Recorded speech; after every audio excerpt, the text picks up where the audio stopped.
When it comes to elections and deciding what the fate of a nation is, how much of a commitment and accountability is there with the political leaders? In today's motion, we are dissecting this conversation today, and the motion reads: publicly elected officials should be subject to contractual terms to ensure fulfillment of their promises. I read the motion again.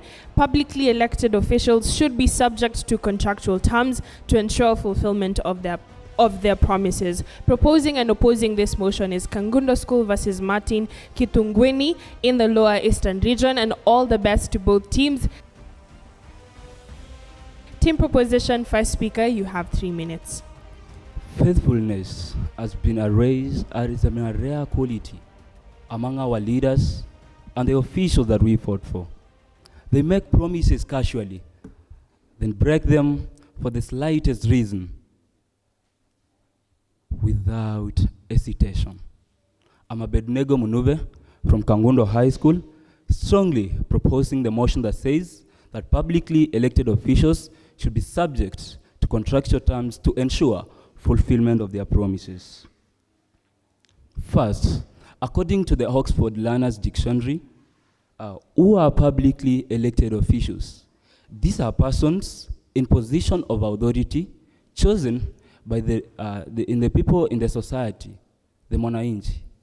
What are contractual terms? These are conditions of legal written agreements in an agreement of a contract. When people are under contract, this increases the efficiency and the effectiveness of how they discharge their duties to the public. If a leader voted could work under contract, the way they discharge their duties to the public would be different. Look at the condition right now. We vote for people who don't mind about what they promised about during their campaigns. They promise things that never come to reality. What can we do to this? I see the best option is to introduce contractual terms in the leaders that we vote for. Imagine of a situation where all promises made by our leaders come into action. Would Kenya not be one of the best places than it is right now? Accountability is a key quality of a leader who aspires to bring development in an institution or an organization where he works. Contractual terms will bring accountability of the leaders who held directly responsible for diverting or delivering their promises. When this leader makes a promise and he diverts from it, he will be held accountable directly for the promises that he made and they never come true. Who hates progress? These leaders form expectation in us that they never come true. They approve the saying that says that expectation is the mother of frustration.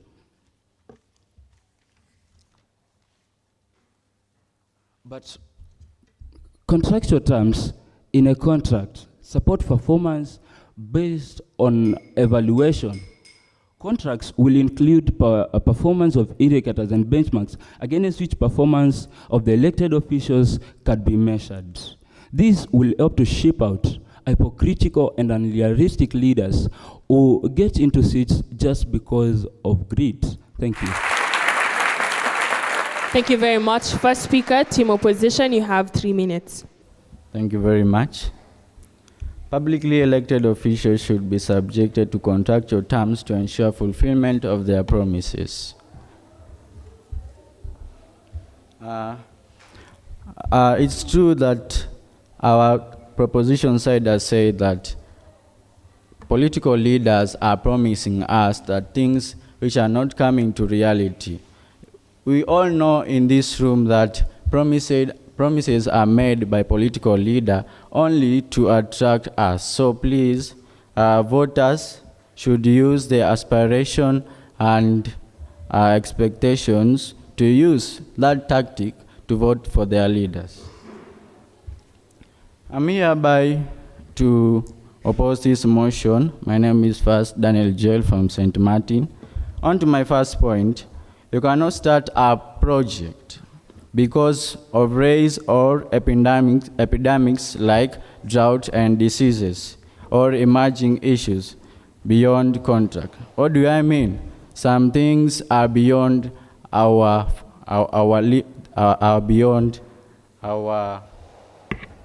when I say this, are beyond what we can make it.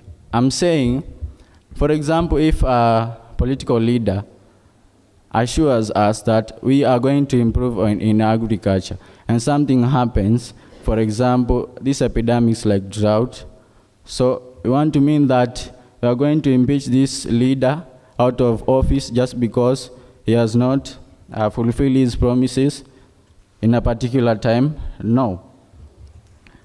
And the contract can be subject to political manipulation. That is, the president may use his MP to remove the legality of contract. Some contract may be signed out of excitement, and ambition, but on the ground may miss fund to fulfill promises.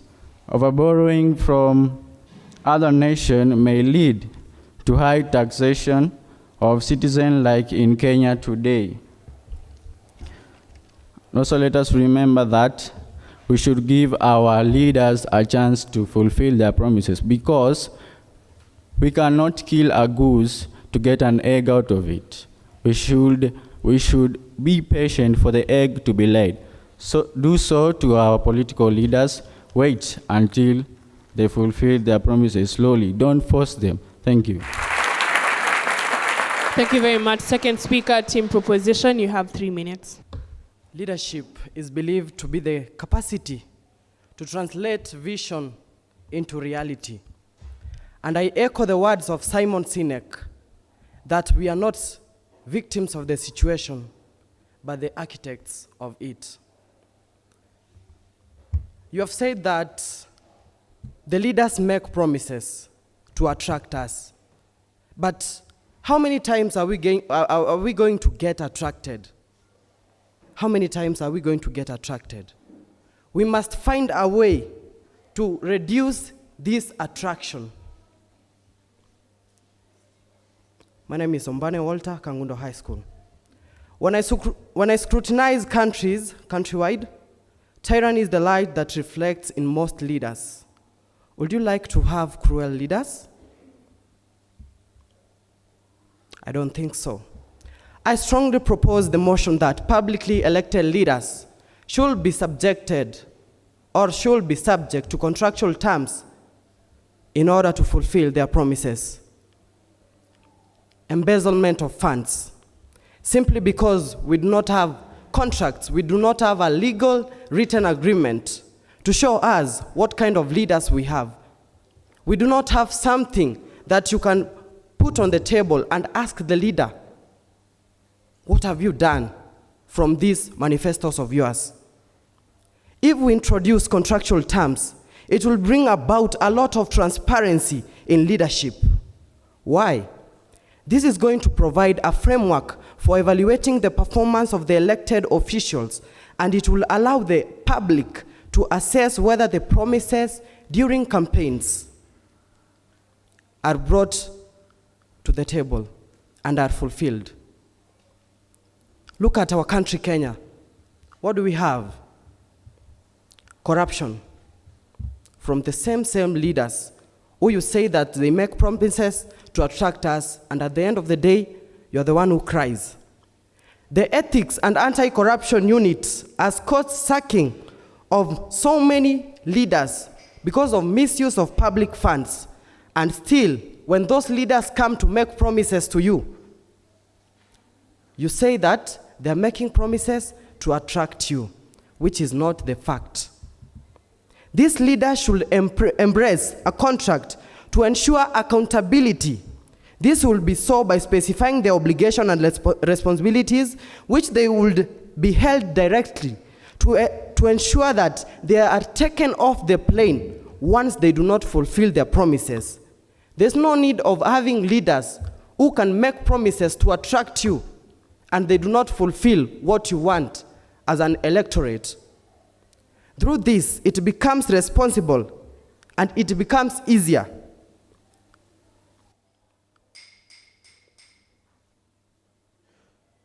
to take them off the plane. My last remarks.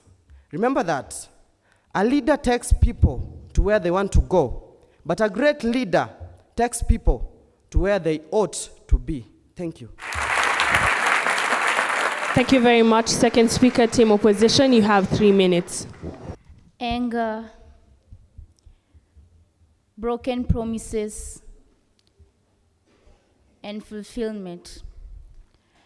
Thank you. I'm Maria Goretti from St. Martin's, Kithuguini, here strongly to oppose the motion that says publicly elected officials should be subjected to their contractual terms in fulfillment of their promises. I'd like to pose a question to you, my opposers. You talk about faithfulness. Let's say I, as a man, get married to a woman, and in our wedding day, I tell her, in 2 months, I want you to get pregnant, give birth, and also take the child to school. How are you to trust me as your husband if I sign a contract to you? Do you expect us to have faithfulness with our political leaders because of contractual terms? No. Contractual terms won't lead us to development, but only to devolving our economy. Leaders set to contractual terms have no powers to the economy of their country. Contractual terms are leading to large amounts of debts. A good example is in our country right now, which has a debt ceiling of 6.3 billion owing the China and only 88 billion shillings for the Nairobi Expressway. How are we to sign contractual terms with such a bill? So the leaders are supposed not to have contractual terms. I don't think that anyone should be binded by a contract, just a piece of writing, remembering that a contract is just a legal agreement. Sign a contract that within 5 years, the leader is supposed to have attended the promises by building school or classes. A leader won't do this in only 5 years.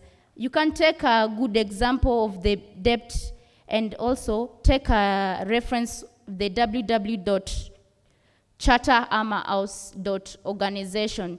They say that Kenyan political leaders, they are not in the capability to fulfill their promises because of the debt ceiling. How are the schools to be built? Yet we have a debt ceiling. We can't borrow anywhere else because our leaders, they are binded by contractual terms. As the opposing from St. Martin, we are hereby saying that you guys should close your books and your papers. Join us in opposing the motion that says political leaders should be binded by contractual terms. No, our leaders are supposed to be the creme de la creme, have total power, make decisions, quick thinking according to the situation at hand. In Ukraine and Russia, there's a war that is preventing the development. In these countries, the prices of wheat and fertilizers have increased because of the war at hand. How are the leaders there to fulfill their promises? How are they to bring more peace? Let's say, for example, a leader came to you with the resolutions of saying that she's going to provide bursaries, he's going to build the roads, and yet there's no funds for this. They should make quick decisions. Let them be the creme de la creme. Let them have total power. As St. Martin's, we are saying that the motion should state that publicly elected leaders should not be subject to their contractual terms, but should have total power. I don't rest my case. I'm hereby calling you to just give up and joining us in opposing the motion. Thank you. Thank you very much. Team Proposition, third speaker, you have 3 minutes. Education. the engine that soars, that enables us to soar to higher levels of life. It is where a son of a peasant becomes a great preeminent personality. It is where a son of a farmer becomes a great president of a great nation. From Kangundo High School, my name is Lamek Chalo, strongly and well equipped to propose the motion that says publicly elected leaders should be subject to contractual terms to ensure fulfillment of their promises. What is a contract? According to Juro.com, a contract is a legally binding agreement between two or more parties. Once signed, this contract agreement creates a promise that certain rights and obligations will be fulfilled by each party. In essence, the promise is at the heart of a contract. Contracts will make promises legally enforceable. This means that unlike other less formal promises, a promise in a contract is one that you have legal right to enforce in court, typically where another party has breached the terms agreed and you cost you as some sort. To make a deal more official, therefore, any barriers that prevent frequent agreement are also barriers to fulfillment. My opponent just said that we have large debts in our country that is going about 6 billion. Let me ask you a simple question. What if contractual terms were to be imposed earlier? The former leaders that we have in Kenya never worked under contractual terms, and that is the reason as to why they embezzled funds. On to my first point. Contractual terms will strengthen accountability. Contractual terms for elected leaders will establish a clear framework for accountability. Just as employees in various sectors are accountable for their performance through contracts, elected leaders should be similarly bound to their commitment. A relevant example to this. An example, according to Charter GPT, Novo Pioneer is an institution. It is a network of schools in Kenya that employ teachers on contractual basis. They focus on providing high-quality education and innovative teaching methods. Novo Pioneer has gained recognition for its student-centered approach and has expanded its operations in Kenya. And why is this so? It is because teachers in that institution are working under contractual terms. Furthermore, by establishing specific targets, timelines, and measurable indicators, contractual terms will provide a basis for assessing the performance of elected officials, enabling citizens to hold them accountable for the promises made during election campaigns. And that is why right now, if contractual terms were to be there, we could not have the large debt that she is talking about. To my second point, contractual terms will ensure transparency. Transparent governance is the cornerstone of a democracy. Contractual terms for elected leaders will enhance transparency by making their promises explicit and publicly available. The terms of the contract could be made accessible to citizens, allowing them to track progress, evaluate performance, and ensure their representatives are acting in their best interests. The transparency fosters a culture of open communication and enables citizens to make informed decisions about the future of their communities and nations. Determination of life is the prosperity of man. That was my time. Thank you for listening to me. Thank you very much, Team Proposition. Team Opposition, third speaker, you have 3 minutes. On August 9th, with your vote, you will choose our country's path for the next 5 years. To give it its full meaning, I wanted to set out precise proposals to put before you. I will build stadiums for the youth to uphold their talents. I will construct roads in the remote areas for easy accessibility. They are my commitments. I shall keep them. These are words from most of our leaders who are vying for seats last year. But the question is, do they accomplish the promises before their term ends? Most of them do not. I'm Macmillan Msal from St. Martin, Kithuguini, ready to oppose this motion. When leaders are not set for a contractual term, I'm sure we will have accomplished most of our projects. Why so? When a leader is set to a contractual term, he's in fear that another leader after his term might come and take credit on his project that he or she started. Who is willing to do so? I'm sure there is none. I have an example. The European Union countries which have set non-contractual agreements for their leaders is said to have achieved great things for its citizens. For example, the EU has delivered over half a century of peace, stability, and prosperity. In 2012, the EU was awarded the Nobel Peace Prize for its achievement in this field. It's also the world's biggest single market, as ascribed an EU national for tax purposes. Every EU country is required to treat you exactly the same as its own citizens. That you find no citizen is paying a higher tax than the other. You can confirm that in the website www.europeanunion.europa.eu. If we countries that have set for contractual terms would follow the footpaths of EU countries and said no to contractual terms, then we will be in the category of we will not be in the category of developing countries, but developed countries. To conclude, non-contractual terms is the key to ensure fulfillment of their promises. Thank you.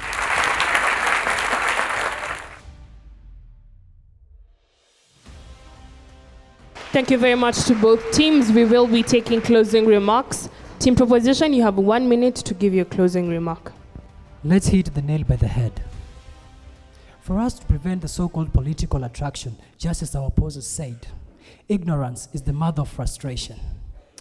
It is everyone's dream to see that one day we have leaders who are answerable to their undesired actions. Determination of life is the prosperity of man. Contractual terms will enable the leaders to get on track, and this will enable them to sharpen their leadership skills, which will enable them to achieve a lot. The contractual term will enable these leaders to work to their potential capabilities. So please, the change for Kenya, for a better Kenya, is within us as inhabitants of Kenya. Join me and let us ride in the hope that one day we will see insurmountable leaders who are going to be held accountable for their actions. We have the yearn to see leaders who are going to fulfill their promises. It is evident that if governance of a country is well, the country is going to be well. We aspire great for our country. This is our country, our motherland. We are the one to hold it or to drag it down. That was my time. Thank you very much.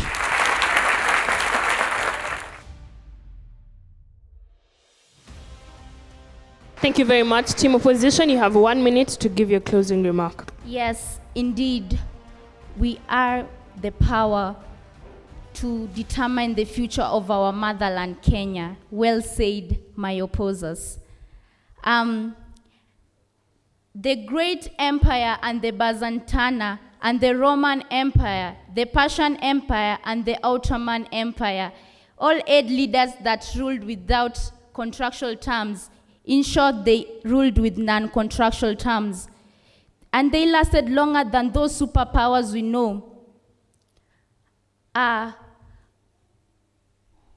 What am I saying? I'm saying that let us all stop ignoring the fact that contractual terms are the very terms that are making our country not to prosper. If the leaders didn't have contractual terms, let's say, for example, like now, the common mwananchi is suffering a lot by the uprising economy because there are contractual terms. Let us all agree that non-contractual terms are the way forward. Let us all put down our pens, step out and say that leaders need to lead our country with intelligence and not just a written piece of writing to legally bind them. Thank you.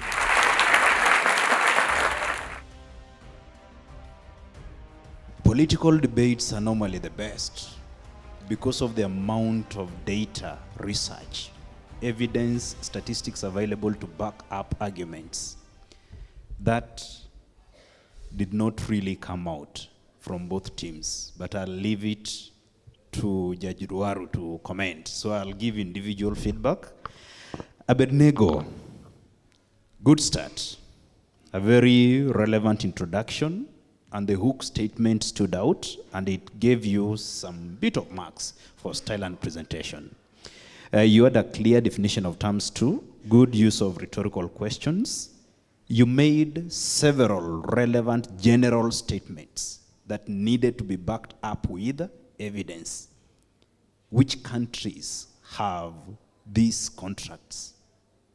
That was the big question that you should have brought out as the first debater. So you could have done some more research to support your points. However, you're a debater with a lot of potential. Walter, the role of the second speaker is to rebuttal. You need to take note of that so that you keenly note the points of the first speaker from the other side. When you come, you begin by deconstructing them and then you bring your own points. So that needed to come out. Otherwise, you're a very passionate debater. You gave a general example about EACC.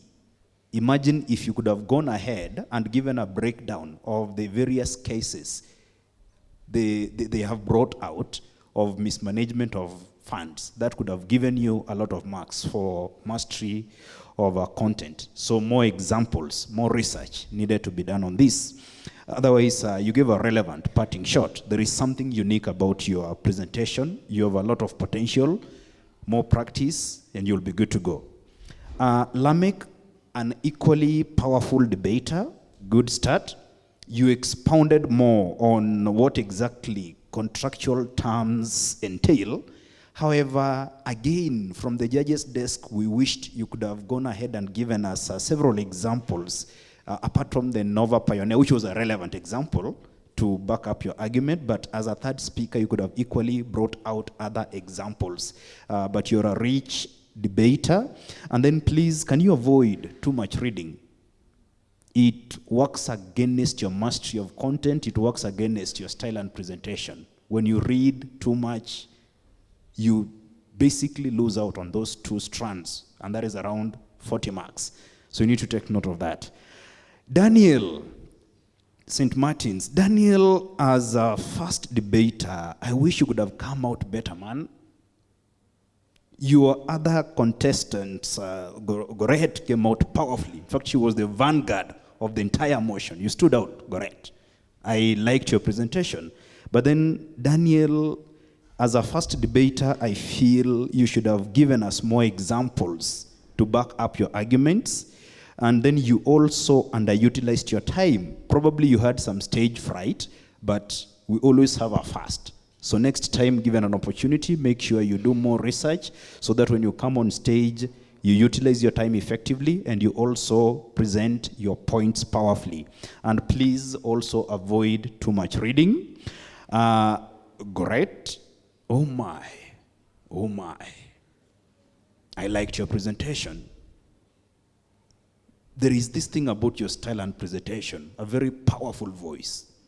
You mentioning about the debt ceiling, the Russia example, the war and all that. So there is something unique about you and debating.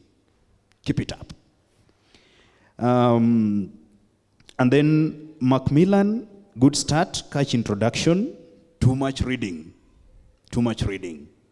But then you have this powerful voice. So if you work on your mastery of content without reading, you can really stand out. And of course, the EU example of them having non-contractual terms and yet they are performing took it home. So I wish you all the best.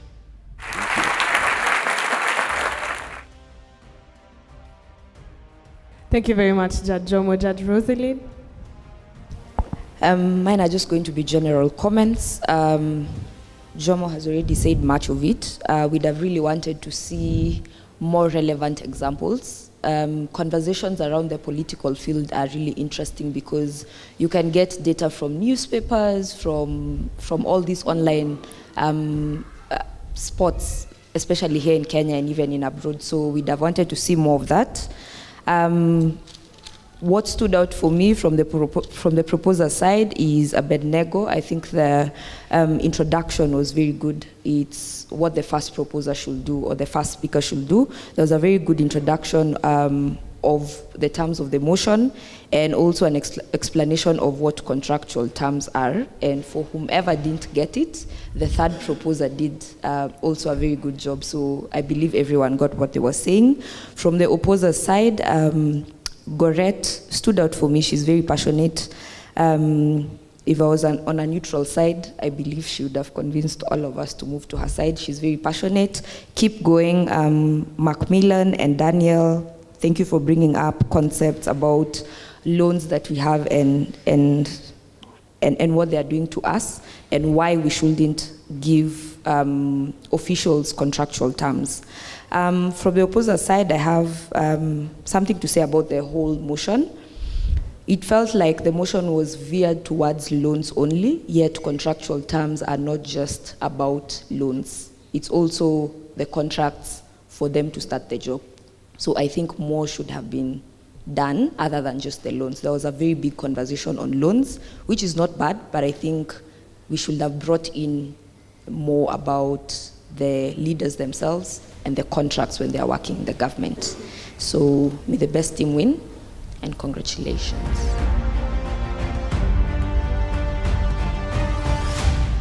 Thank you very much. A round of applause, please, for our judges. Constantly, I'm usually learning. Between the debaters and the judges' feedback, there's always new information flowing through. I hope it's the same for our audience. And we have come to the end of this debate. But before we wrap up, I have the results with me. I will move and announce them. So the judges have awarded Kangundo High School with 65%. A round of applause, please, for Kangundo High School. And the judges have awarded St. Martin Kithuguini with 64%. A round of applause, please, for St. Martin's. And the winners of this debate are Kangundo High School. Thank you very much to both teams, and all the best to the ones that will be proceeding. We have come to the end of this debate here at the Debate Circle. Remember to check our social media handle for more of this content at the Debate Circle on YouTube, on Instagram, on Twitter, on LinkedIn, on TikTok, as well as on Threads. Otherwise, it's Kwaheri.